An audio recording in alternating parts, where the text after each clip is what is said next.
Months later, I can remember all of them, down to the slightest idiosyncrasies and quirks. They were my friends, and they're gone now. There's a hole in my life where they were. Sometimes I'll remember something they said or did, and it'll hit me like a ton of bricks. They're gone now, and I'm only left with memories of them. I'm sorry for being maudlin and bringing everyone down, but I think this is the only way I can really introduce my story and explain why I feel like I have to record this.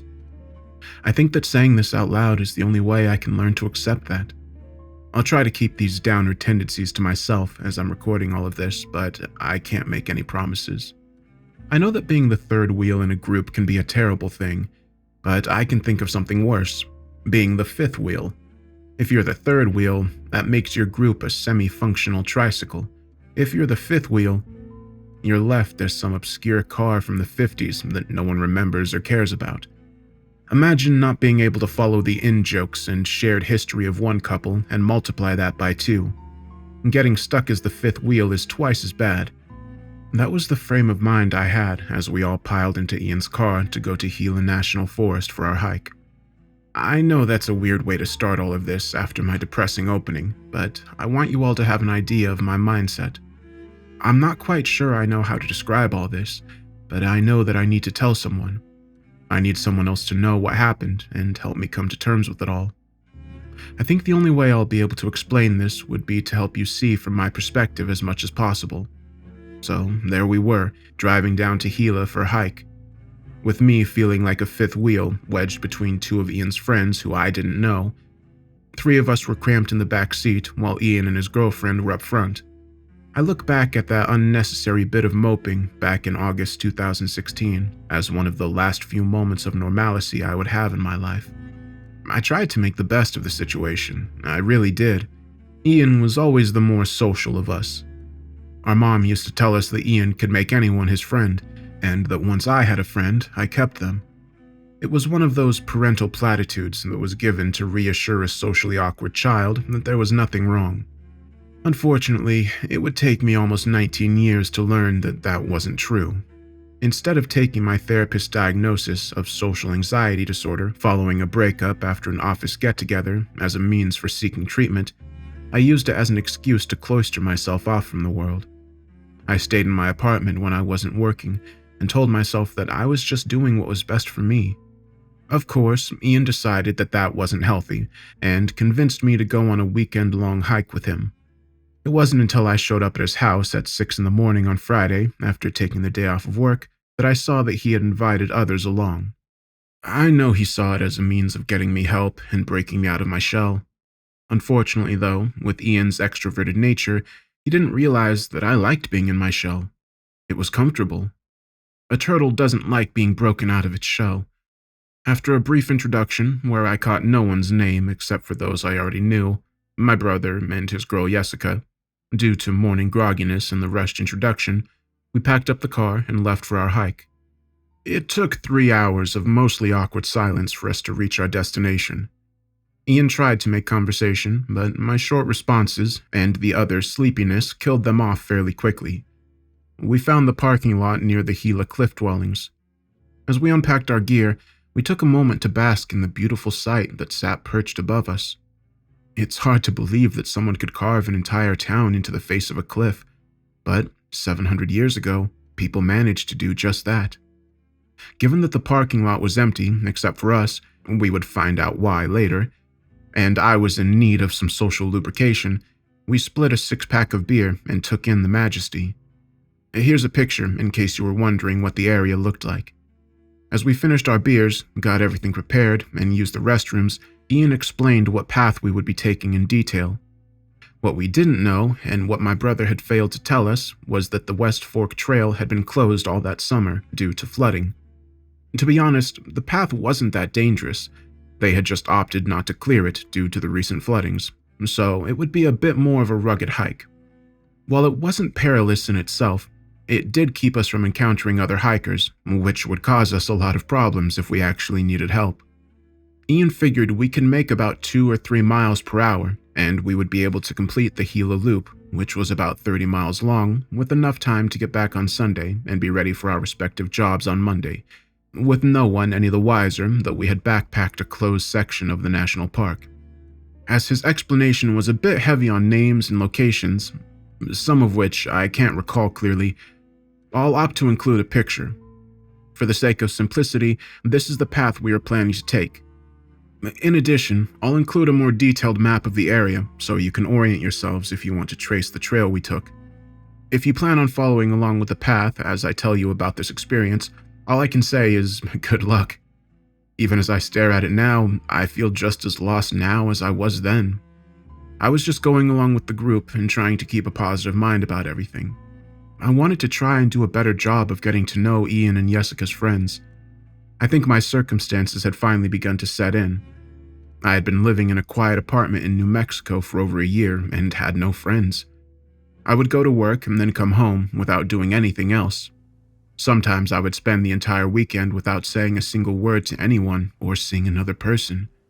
I knew that if I didn't change something quick, that solitude would become the norm, and that frightened me. Our first day was relatively quiet. We spent a majority of the time taking in the sights, soaking in the sun, and breathing the fresh air. The hike felt like we were constantly moving upward. As I was unaccustomed to hiking, I frequently fell behind, but I never completely lost sight of my brother's friends.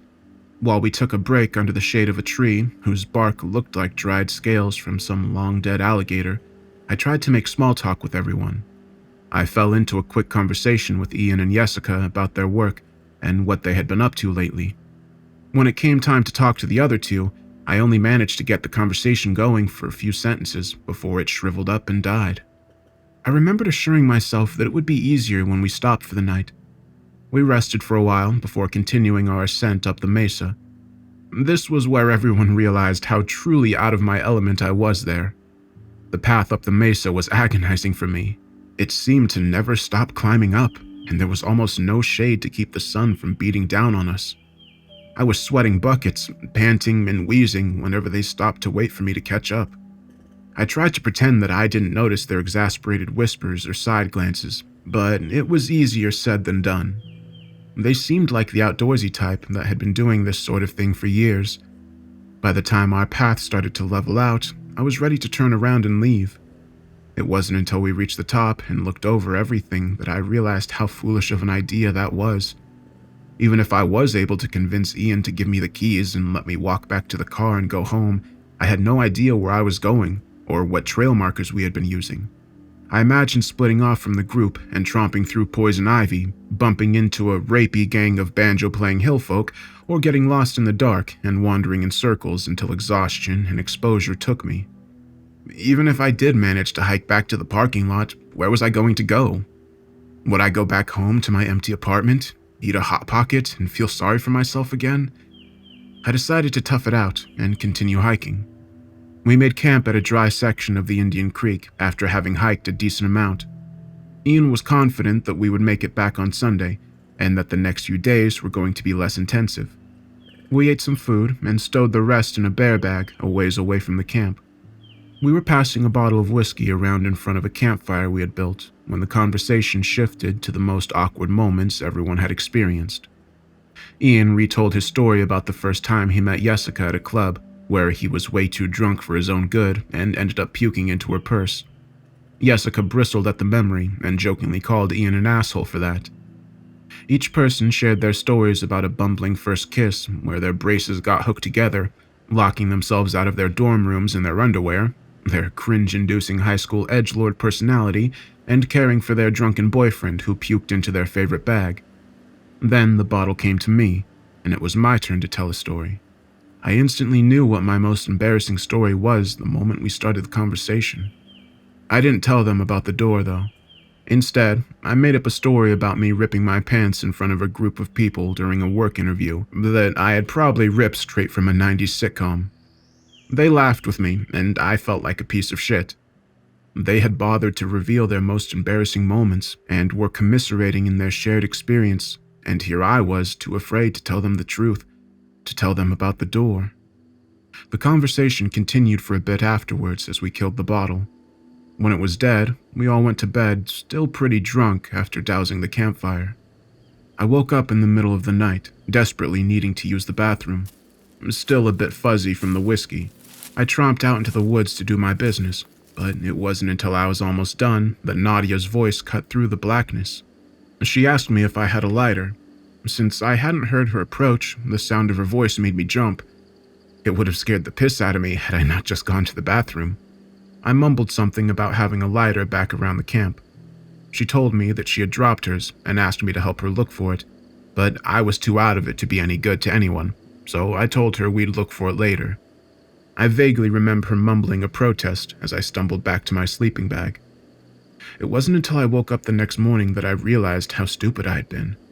Apparently, they had heard yowling in the surrounding woods all last night.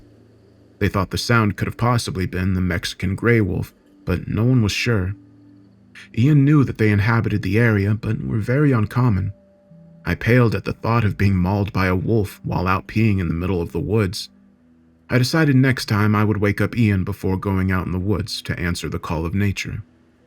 We packed up a while later after a light breakfast and continued our hike.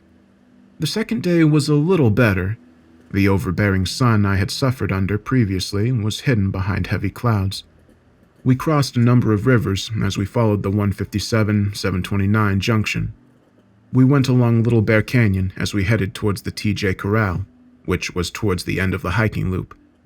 As the path hadn't been cleared yet, we frequently had to dodge patches of poison ivy and stinging nettles.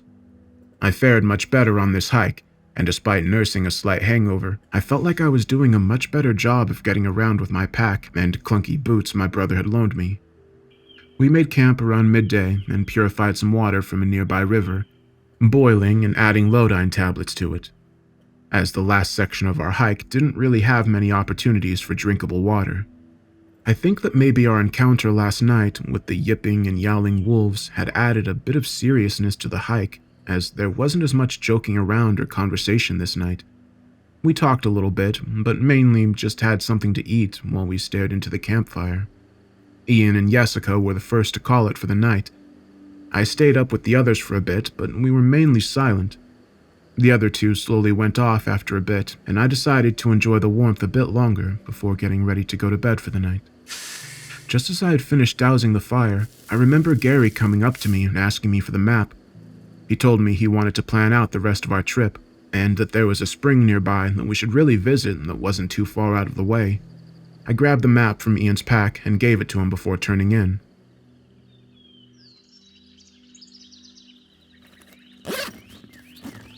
I woke up the next morning to the sound of Ian rustling around his bag. He sounded angrier the longer he searched. He knocked mess kits into each other as he peered deep into the pack for something he was missing. Frustrated that he wasn't finding the item he was looking for, he turned the bag upside down and dumped out everything. He was practically ready to tear out his own hair, and it seemed like he had spent the entire morning looking for that one thing. Wanting to know what it was, I walked up to him and we started talking. Hey man, you see the map anywhere? I can't seem to find it. Where's Gary? I gave him the map last night so we could map out a little detour on the trip so we could visit a spring. Why don't you ask him? He probably knows. It was then that Ian said something that changed everything. Jerry? Who are you talking about? Do you mean Oliver? Don't tell me you thought his name was... No. I'm talking about Gary. Tall guy, kinda lanky. You're joking, right? He looked confused for a few seconds and made a questioning sound like a really old computer trying to process something moments before it catches on fire. The pieces clicked and Ian shouted, Some fucking guy asked you for our map in the middle of the night and you just fucking gave it to him? You handed our stuff to some random stranger you met in the woods?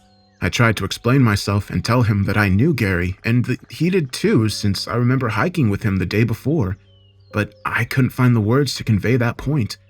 It was here that Jessica stepped in and asked what was going on. Ian vented vitriol. How fucking stupid are you, Evan? Jesus Christ! We needed that map to get around smoothly since the trails out here haven't been cleared! Ian shouted for about 15 minutes while everyone became aware of our situation. Jessica managed to calm him down enough so we could figure out our next move. While we weren't completely screwed, as Ian had memorized a large portion of the trail markers, it was going to be a lot harder to navigate the necessary junctions to bring us back around to the car. We packed up all our stuff, making sure that the guy hadn't taken anything else, and we left. The entire hike, I could feel Ian's eyes drilling into me. The last time I had seen him this furious was just before he got into a fight with Aaron Fredlinger and beat him to a pulp. He got suspended for a week, and Aaron got a black eye, busted lip, and never said anything about our mother again. Each time we came across a break in the path, we spent a few minutes while Ian tried to remember where to go. The fact that the trails had been closed and the paths were overgrown only served to make everything more difficult. I think that's how we made a wrong turn and began wandering on the faint trail. I don't know if that's actually where it went wrong, since we didn't have the map at the time, but that's my best guess. Towards midday, tensions had reached a critical point. Ian frequently mumbled things that would make a sailor blush, while Jessica tried to hide the fact that she was close to crying. Oliver attempted to lighten the situation by telling everyone that we just had to follow the compass and we would get home safe and sound. Oliver's girlfriend didn't say much. She just stared quietly at her feet as we walked. I think she had the right idea, since Lucas was constantly misplacing his footing and slipping. He looked like he had downed a fifth of vodka and was now trying to walk home on a tightrope while being randomly shocked with a cattle prod. The realization twisted something deep down inside me and made me want to throw up. I stopped walking and began talking to Lucas. "What's going on with you, man?" Ian, still pissed at me, took the opportunity to vent a bit. Huh? What are you talking about now?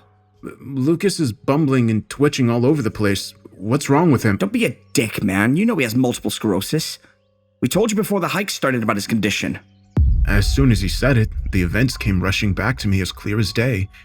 I recalled Ian pulling me to the side and telling me about his friend's diagnosis and how this was likely going to be his last opportunity to undertake a long hike like this, so we had to help him and move slowly. I remembered watching him scramble up the trail and thinking about our own mom and her illness.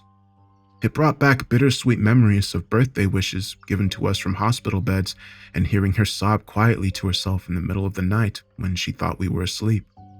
Guilt flooded over me, and I stepped forward to apologize to Lucas when it happened. Lucas growled at me the instant I took a step forward, and he dropped to a hunched position on his hands and feet.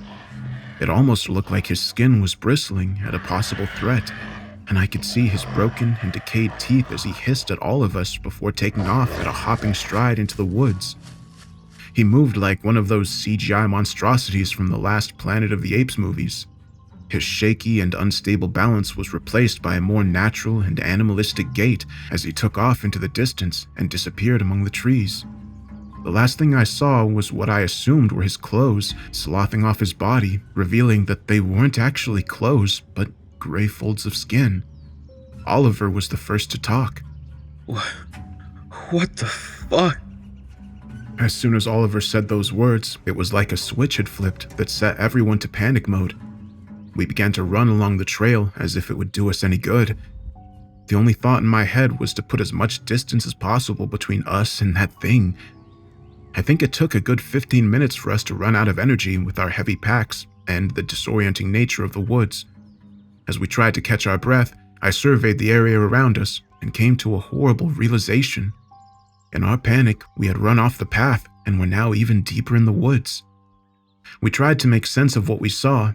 I just remembered Ian mumbling the same phrase over and over. What the hell is that? The short answer was it was Lucas. The long of it is this. There was no Lucas. Not really. I know how confusing this all seems with Gary and Lucas. The truth is, I did that because I don't think I could have appropriately explained it to you without you first experiencing it from my eyes. I don't know what to call those things, but they do something to your mind. They insinuate themselves into your memories. They wrap themselves up in a wall of your recollections, and even though you know something is wrong, you can't quite put your finger on it. Your group of 4 friends could grow to 5 and you wouldn't be any the wiser. You look at it and you recognize the face. You remember events. You remember getting drunk at the bar together. You remember them crying on your shoulder after a rough breakup. You remember everything that happened between you, but none of it's true. I don't know how it does it. It crawls its way into your head somehow and makes you see things in a way that benefits them. It can mold memories, but it can't mimic human movement. It walks on 4 claws, not 2 feet. It growls and hisses and snarls. It doesn't talk. It infiltrates, observes, and waits. It was hunting us and trying to drive us deeper into the woods. It was succeeding. We never really reached much of a conclusion about what that thing was, but we did reach a consensus that we had to get out of here as soon as possible. I watched Ian as he looked around at the forest and came to the same realization that I did. We were lost. He didn't tell the others. I think he realized that panicking would only get us in more trouble. Instead, he told us to follow him. With the shock of our encounter setting in, we could do nothing but follow his lead and hope it all worked out. As we walked, we could hear the sounds of distant animals yowling and calling out to each other. The terror of our situation deepened as the others whispered that those were the same noises that they had heard the first night in the woods. Whatever this thing was, it was following us and calling out to other things in the area. At the time, I couldn't stop thinking about one of them barreling out of the underbrush and sinking its black and rotting teeth into my neck before the rest of the group could even react. I remember brushing the thought off and mentally reassuring myself that there were 6 of us here, and we had only actually encountered one of those creatures. As the day pressed on and we seemingly wandered south in an attempt to pick up another trail that would lead us back to the parking lot, I couldn't help but shake a nagging feeling in the back of my mind. It felt like I had forgotten some important deadline that I should have never forgotten about. It wasn't until Oliver mentioned his wish of being back in the car that Jessica stopped dead in her tracks. We all turned towards her, but knew what was coming the second she asked. We only took one car down, right? Ian snapped, more fearful than frustrated. Of course we did. Remember how cramped everyone was in that tiny-ass Prius with all our camping gear smashed in the trunk and on our laps? What about it? Jessica went white, as if this were the first time that Ian had ever raised his voice to her. She paused for a moment before asking, How many of us are here right now, and how many does your car seat? Ian's car sat 4 people comfortably, 5 uncomfortably, and there were 6 of us out in the woods at that moment. Everything happened at once. Ian swore, Oliver's girlfriend gave a half shriek and a half gasp, while I looked wide-eyed from person to person, trying to figure out which one of us didn't belong there. Sarah was the only one who managed to say something, and that was, Me, Sarah. She hadn't finished her words before her jaw popped open. I don't mean that it dropped open like she was astonished or something. It popped open like it had dislocated from her face. The space between her lips was a massive, sickly pink void of inflamed gums that was at least a foot wide. She looked at us with dead and dull eyes as she slowly raised a twitching hand up to her jaw and tried to lock it back into a more human-esque appearance. She popped it back into place with a hollow-sounding squelch of meat and bone shifting, as if nothing was wrong about what had just happened before she tried to speak again. It's me. Ian was the first to react. He stepped toward the failed facsimile of a human and swung his walking stick at her face while bellowing for her to get out of here. She hopped back from the attack in a sloppy motion and landed on all 4s. Her body shuddered as if an electrical jolt had passed through her as she slowly backed away from us while facing Jessica the entire time. She hissed at us one last time before retreating deeper into the woods with a convulsing lope. It took a moment for us to regain our composure before we continued walking while trying to look in every direction at once. I remember Oliver rambling as we walked. He kept asking, although no one was responding to him. Did you see how it moved? It was twitching like an epileptic in a rave. You ever see one of those documentaries about mad cow disease? That thing was twitching and moving like those infected cows. What the hell was that thing? Was it a person?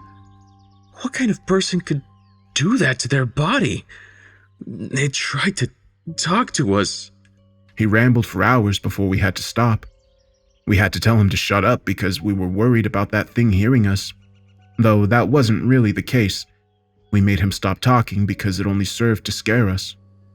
Despite stopping for the night, none of us actually slept. We sat around a campfire and listened to the sound of high-pitched whining and yelping coming from all around us. It seemed like any time I actually got close to falling asleep, the calls would start up and jolt me awake. We spoke in hushed whispers and tried to figure out what they wanted with us, even though none of us really wanted the answer to that question.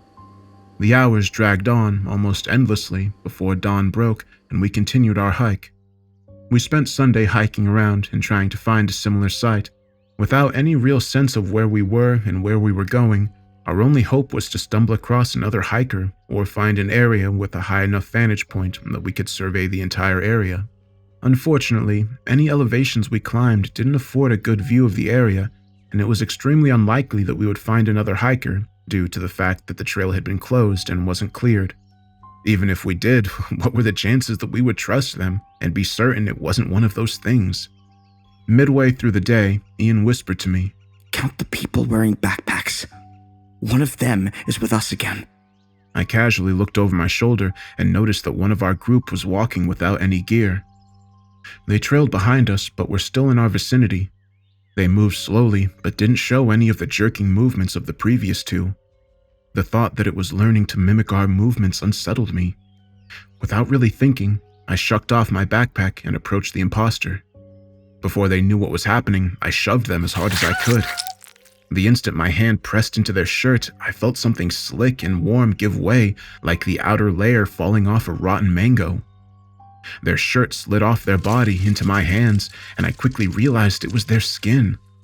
The thing was actually naked, but gave the appearance of clothes by altering the color of its almost translucent skin. I dropped the skin that had sloughed off, and it hit the ground with a wet slap. The creature toppled backwards and began yelping. I can only describe the sound it made like this.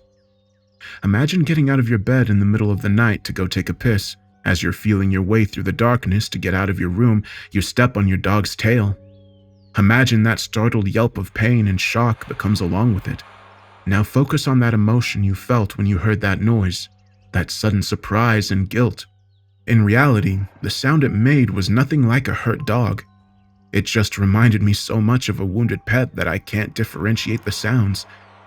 Here's the worst part. I shouldn't have felt bad. Those things were stalking and tormenting us. They were likely hunting us, and I felt bad for harming it. I shouldn't have felt bad about it, but it wanted me to, so I did. The thing writhed on the ground on its back for a few seconds, making a pitiful noise.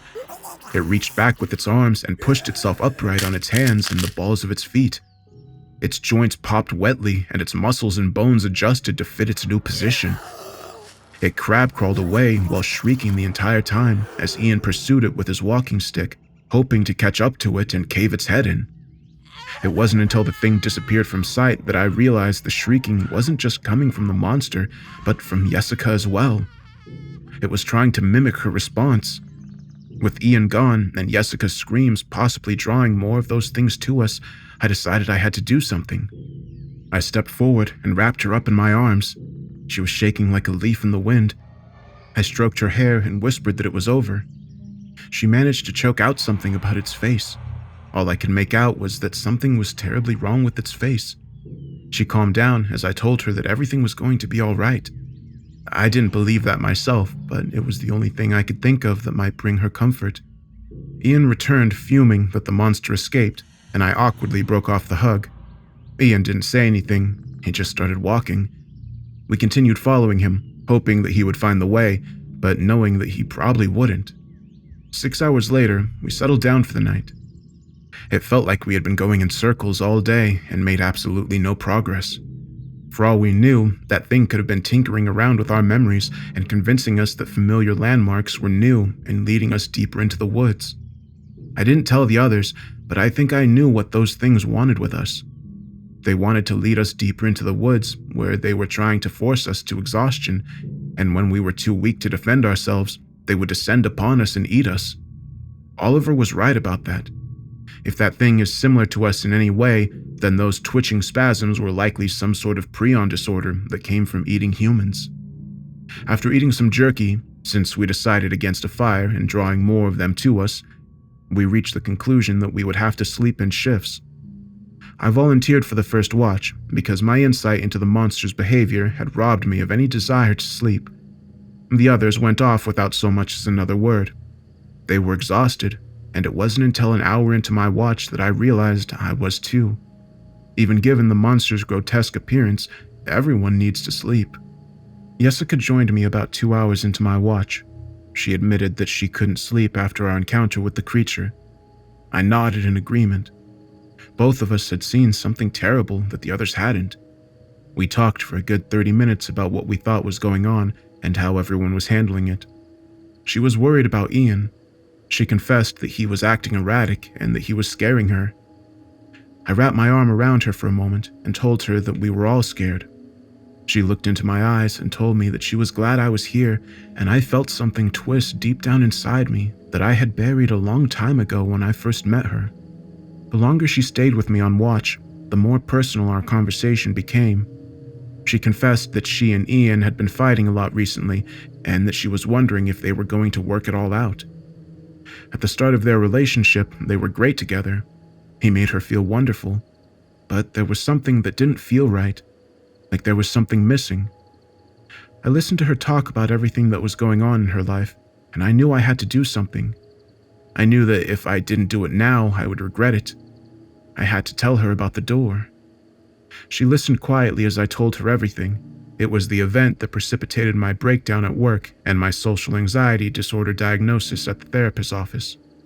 Everything started off simply enough one Friday at work. I was in the lunchroom eating my sandwich and reading a book, as per usual, while my coworkers talked about their plans for the weekend. One of them was having a housewarming party, and they were inviting everyone at work. I figured the invitation was only extended to people he was talking to until he asked me if I would be able to make it on Saturday. As it was the first time I had been invited to hang out after work, I chose to go.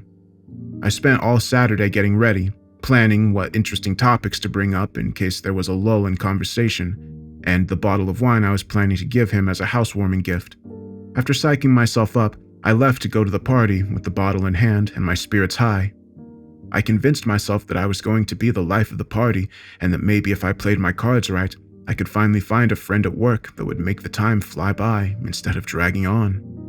It wasn't until I reached the house that the false bravado began to crumble apart. I stopped in front of the neighbor's house, as everywhere else already had a car parked there. It was then that I felt my heart beating like I'd just run a mile.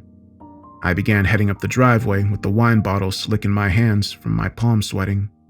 It wasn't until I reached the front door that I realized that something was terribly wrong. All that excitement that had been building up since Friday afternoon was now replaced with something else. Apprehension. All those topics I had thought up seemed boring, and all the reassurances I had given myself seemed hollow. I didn't feel prepared for this at all. At this point, a small part of me whispered something that has stuck with me to this very day. That voice intimated that they never really wanted me to come. They had only given me that invitation as a courtesy and didn't actually expect me to come out to their house. It said that if I knocked on that door, that I would be making a fool out of myself. It told me that I wasn't even comfortable in my own skin, so how could I even dare to imagine that they would enjoy my company? They wanted to celebrate with their friends. They didn't want to listen to me fumble for something to talk about. All those fears flashed in front of me, taunting me, demanding that I knock on the door and make myself look like an idiot. That part of me told me that I was better off alone, and I listened. I turned around without even knocking on the door, and I left. No one had come in, and the music was playing loudly, so I doubt they would have heard me anyways. I shouldn't have been there in the first place. Maybe I saw them watching me from the window, maybe I didn't. Maybe they were laughing at me as I drove away, flustered and embarrassed. Maybe they went back to the party and joked about the social outcast who had seemingly freaked out and ran away from their house while I went home and cried in the shower. Maybe. Jessica listened as I told her the story. She smiled sadly as I started to cry into her shoulder. All those feelings I had experienced outside of my coworker's house came rushing back. All that fear, foolishness, and the fatalistic failure smashed into me like waves on a shore. She whispered soothing words into my ear and waited for me to collect myself. Once I did, she pulled away and told me that it wasn't my fault. It was there, under the moonlight, with her face inches away from mine, that I did the worst thing I've ever done in my life. I kissed her. It was slow, hesitant, romantic. I looked into her eyes and I saw her beautiful face. She pulled me towards her as she leaned back. Lost in the moment, I held her against me while telling her all the things I should have said when we first met and realized that I loved her. I held her like that for a few moments, afraid that if I let her go, I would lose this perfect moment. She was warm. She smelled like wildflowers. She smelled like happiness. For the first time in what felt like a lifetime, I felt comfortable and content. I don't know when I drifted off, but I do remember waking up. In the love-drunk excitement of the previous night, I didn't think once about Ian or the consequences of my decision. I only thought about Jessica, and I forgot that she was his girlfriend. What I did last night was a beautiful mistake. I convinced her to cheat on him with me. I needed to tell him before the truth came out. I needed him to understand how I felt. I got up from the ground and stretched. Jessica was gone. I assumed she had gone back to her sleeping bag in the middle of the night. I walked over to Ian, who was just waking up. He rubbed the sleep out of his eyes and asked me if I stayed up all night. The words bled out of me, and once they started, I couldn't stop. I don't know what happened, man. We were just talking one moment, and the next... Oh, Jesus, I didn't mean for it to happen. You know I love you, man. I wouldn't do anything to hurt you. It just happened, and now I can't take it back. Jessica's cry of surprise cut me off before I could go any further. Both me and Ian turned to the sound of her distress, and we knew instantly what had happened. The backpacks with our compass, food, and water had been stolen. It knew. Don't you see it, goddammit?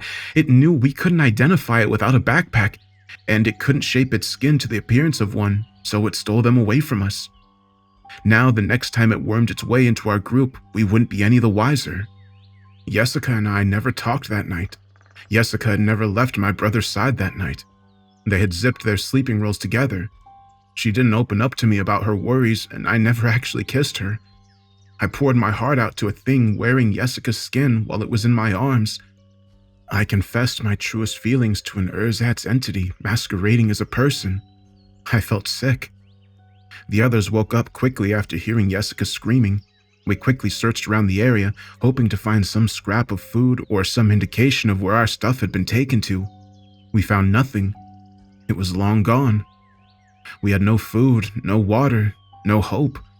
We had no way of telling when one of those things was hijacking our heads and pretending to be part of our group so it could distract us. With our compass gone, we had no means of following a set direction and hoping to pick the trail back up. In short, we were screwed. Oliver demanded to know what I was doing last night. He wanted to know how I could be so careless as to fall asleep when I should have been watching over them and our gear. I lied and told him that someone had come around in the middle of the night to relieve me from my shift. I didn't mention that it was one of those things impersonating Jessica.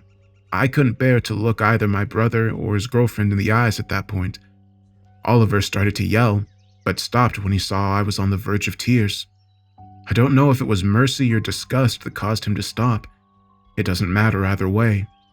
We gathered up the only thing that they hadn't taken in the night, our sleeping bags, and continued walking.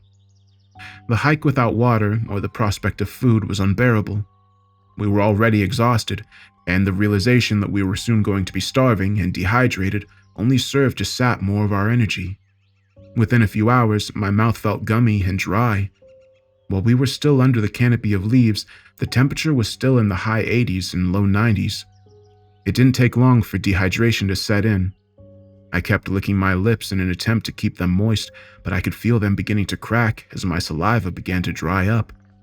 As we walked, Oliver picked up his pace and caught up with me. I looked over at him and knew without saying anything that another one of those things had joined our group. Don't look directly at it. Just keep it at the corner of your eyes.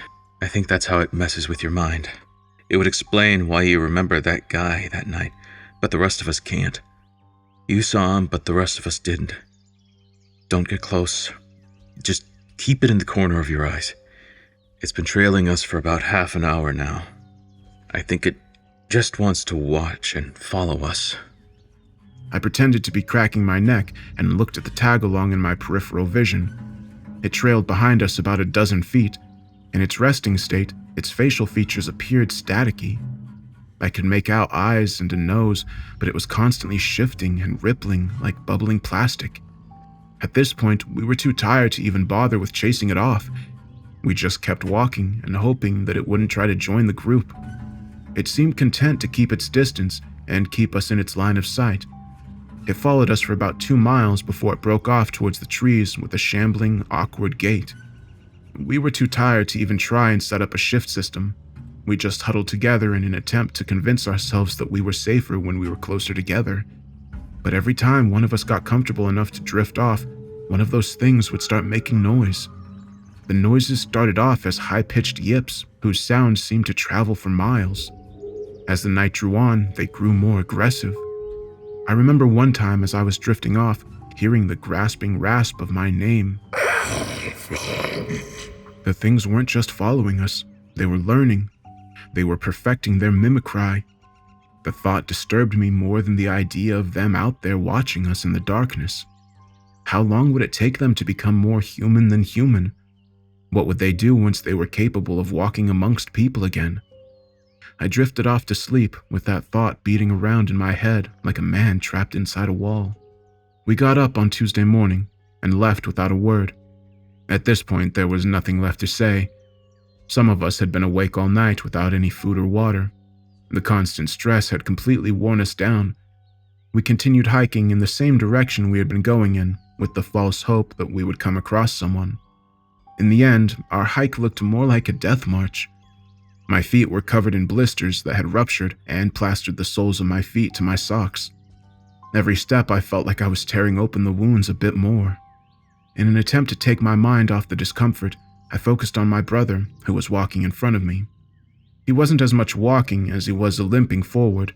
He had stopped using his walking stick and was dragging it behind him like it was a broken leg. I watched as he stepped over a rock and the walking stick slipped out of his hands. He kept dragging himself forward as if nothing had happened. He didn't even register it falling out of his hands. It was at that point that I knew that something was wrong. I knew that my brother wasn't my brother anymore. I quickly picked up his stick as I passed it. Amy went to call out to him and ask if he was all right, but I shushed her. I was so sure that one of those things had replaced him and was now leading us deeper into the woods. I realized that I would only have one chance at this. The instant it knew that we knew, it would try and run away. All it would take was one good swing to the back of the head, and we would be able to take out one of those things. The stick had a bit of weight to it, about 5 or 6 pounds, enough to crack open a skull if swung hard enough.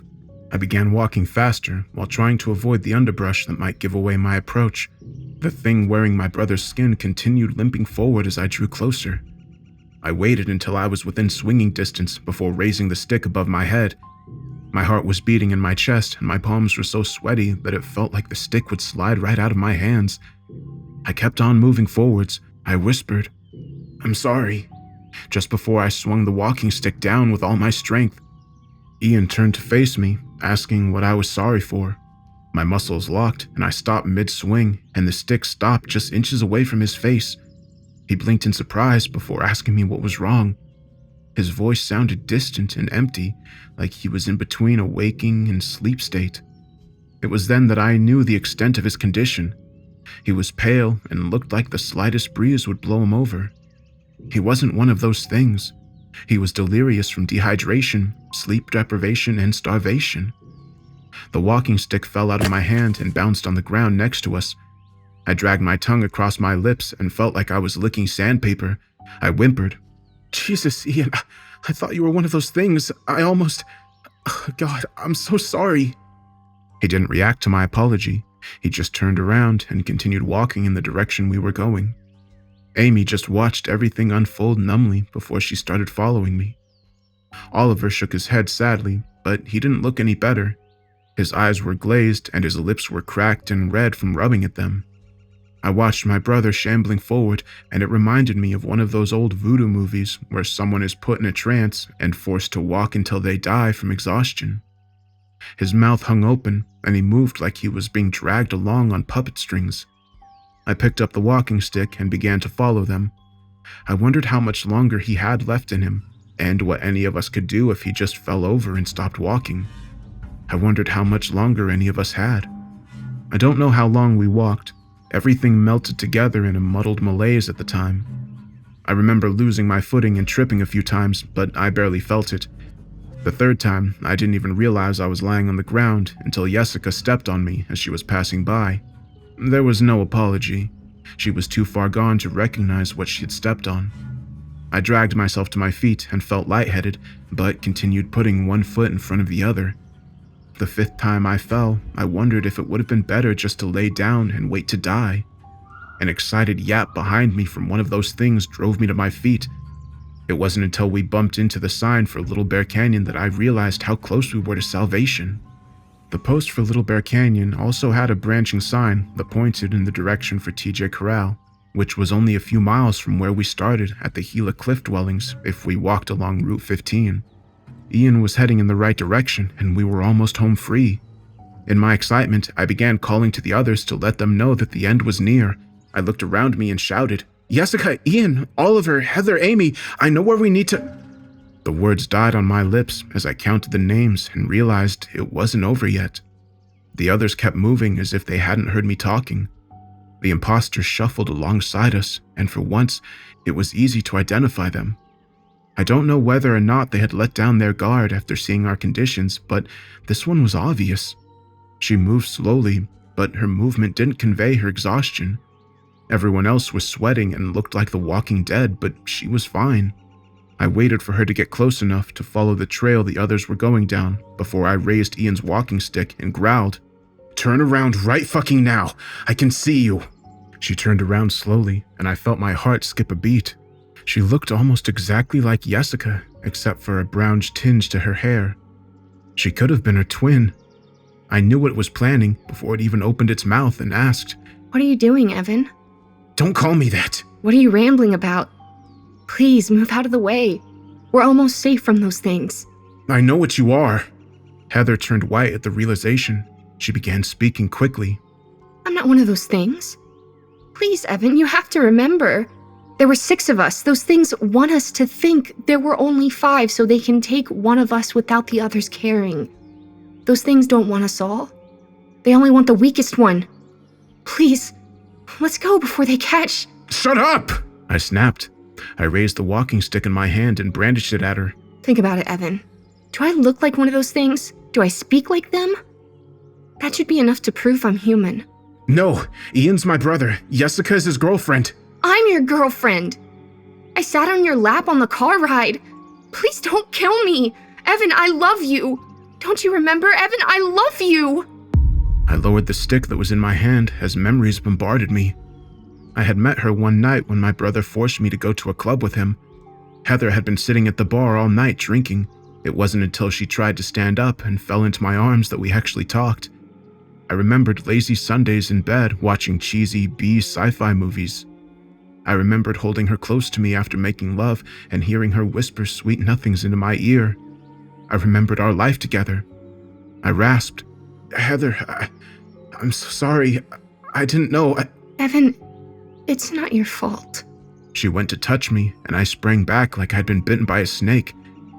The instant I heard those words, I knocked. The stick caught her unaware in the side of her face. I felt her jaw give way under the sudden force of my attack. I love... She burbled through broken teeth. The second strike dented her temple as the temporal bone shattered. She kept trying to talk, but it was too late, and too much damage had been done.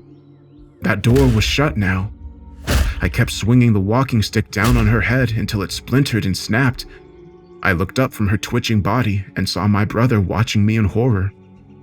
I spoke through gritted teeth and regarded him with red-rimmed eyes. "Come on, we have to go." He went to keep talking, but I walked past him. I didn't want to explain it to him. He eventually ran ahead, invigorated with the prospect of finding rescue on the road. I looked behind me one last time. The last thing I saw was one of those things dragging away Heather's corpse. It looked emaciated and half mad with starvation. At that very moment, I wasn't afraid of the thing. I felt pity. Whether or not it forced that emotion on me, I'll never know. I turned away and caught up with the others on Route 15. We were on the road in 15 minutes before we managed to flag down a car and an ambulance was called for us. The doctor said that our exposure to the elements, combined with our starvation and dehydration, triggered the auditory and visual hallucinations we experienced. I was surprised by the condition they said we were in. I could have sworn it had only been a day or two since we'd eaten, but they said we showed signs of severe dehydration and starvation.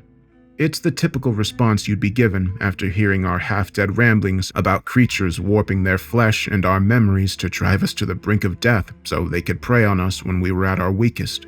We spent a week there while receiving treatments, recounting our horrific experiences and then subsequent psych evaluations before we were released. I tried to talk to the others about it. Ian and Jessica refused to talk to me about it. I don't really know Oliver or Amy, so that's off the table too. They just want to forget. I can't forget. Here's the thing. I still remember Nadia asking me to help her find her lighter. I recall staying up late and talking with her by the campfire while she smoked like a chimney. I can recite Gary's terrible puns that he'd make about almost everything, and Lucas's determination at hiking this trail while slowly succumbing to the effects of his multiple sclerosis. I can recall whispering sweet nothings to Jessica under the glow of the full moon. I can still envision that moment clear as day, even months later. I know the conversation we had word for word. I can remember the feeling of her skin against mine and the smell of her hair as I pressed myself against it when I reached that one true moment of connectivity. I remember Heather pleading for me and begging me not to kill her. Despite recording all this months later, I can see all those things clearly. Sometimes, late at night, I can even remember driving up to Gila National Park with Heather sitting on my lap, playfully grinding against me and telling me how fun our hike was going to be. Sometimes I think about that memory more than I should. Since I can't talk to my brother or Jessica about this, I had to find some other outlet. I guess I'm recording all this for one reason: catharsis. In the end, I kept wondering if what I did was right. Did I make the right choice?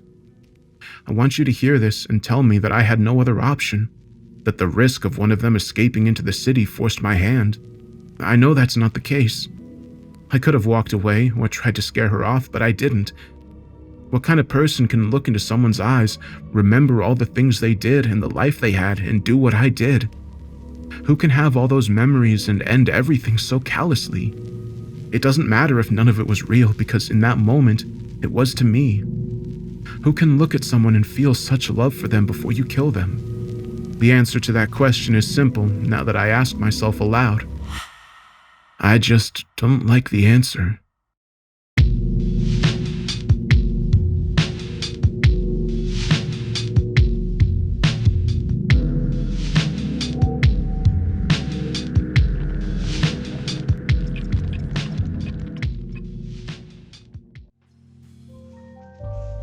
Hey everyone, so this is a story I did a few years ago called Fleshgait, and I did this about 6 years ago I think, but I recently did a remaster of Down Here, and some of you were suggesting that I do some other ones, and so this was another one that I thought would be fun to remaster. If you have any suggestions about stories from a long time ago that you'd like to see done again, be sure to let me know. And with this story, I made a specific theme song for it called The Door, which plays during that scene. And I haven't really used it too often in the last few years, but I need to get it posted on my music channel. I could have sworn that it was on my music channel, but I checked a little while ago and I didn't see it, so yeah, I'll have to get that uploaded. When I first read this story, I don't think I made the connection that Heather was a real person and that they had tricked them into thinking that she wasn't. Maybe I missed that, or maybe it's just how I'm seeing it now, but it definitely makes a lot of sense to me now that Heather was actually there the whole time, but they made him and everyone else forget that they were part of the team. It could also be likely that, she was just another mimic, but it could also be possible that the main character is a mimic. I don't know. That one, it's a little bit harder to prove. Have no proof on that, but it's what I originally thought when I read it years ago. And listening to it again now, I don't really think that, but hey, it's possible. I'm curious to see what all of you think. I'm going to be doing one more remaster while I'm working on this other project, and this one I think will be for Valentine's Day. We'll see. I think I'm going to do a remaster of Forgotten Valentine. That one's super sad, and that one is also by Michael Whitehouse. I've been doing quite a few of his stories lately. But yeah, I hope you all enjoyed the video. I'm excited to see what you think, and I'll be in the comments like normal. I hope you have a great day.